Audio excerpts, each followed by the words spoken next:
If you're willing, and you have about 4, 5, 6 more minutes, I would love to give you some informal feedback just based upon our session today. That's fine with me.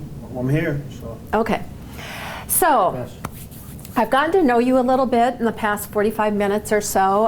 Again, thank you. I appreciate your willingness to be so open and forthcoming with information and to be honest with me. You know, Derek, let's start with criminal history. You know, you don't have an extensive criminal history, and it really sounds like with this current offense, it was more, you didn't know those golf clubs were stolen. It was more of a mistake. It wasn't intended on your part that, hey, these are hot and I can get a good deal. And I hear you say that one of your number one goals is to get off probation. So I don't see that being a big risk for you. Yeah. Thoughts on that? No. No, I don't think it's a big risk at all. So I don't think you're going to score and be what we consider a high-risk client. What is a high-risk client? A high-risk client would be someone who comes to us with an extensive criminal history that doesn't take responsibility for those offenses, that might have a severe chemical use problem, that doesn't have any family or friend support, that has some really, strong attitudes about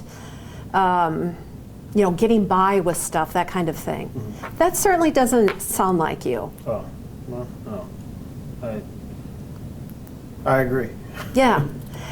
Moving on to education employment. One thing this tool helps us to do is identify a client's strengths. And I would say this is certainly one of your strengths. You're working, you like it, you like your boss, you plan to stay there for a while. So this is something that you and your probation officer don't need to have that conversation. You're doing very well in that area. Okay. Family.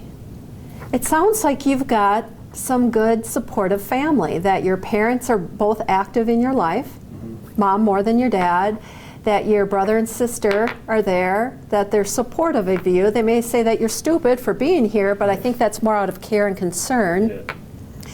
You also sound like you got Tim, who's a good friend, and also have some other supports with the basketball people on your league. So it sounds like you've got a lot of supportive people in your life. What would you say to that? I would agree. I don't typically hang out with people who get in trouble quite a bit, or mm-hmm. that I have any knowledge of mm-hmm. them getting in trouble quite a bit. So that's not a hard thing for me to do. Well, it almost sounds as if, Derek, that you go in some ways out of your way not to do that. That one of the things I heard loud and clear from you is that you really are in your children's lives. You coach their basketball, you spend time with them. I heard you, I think, say something about driving them around and getting them to places. So it sounds like you're very active and that you're being a really good role model for those kids in many ways. Yeah, I hope to be. That's my goal. Speaking of goals you talked about earlier, one of my goals is just be really good, model great behavior for my kids. Yeah. And I really commend you for that dedication to want to be there for those young men. Well, thanks. You're welcome. The other area is that you use your time wisely. There is the thing about letting go on weekends a little bit, and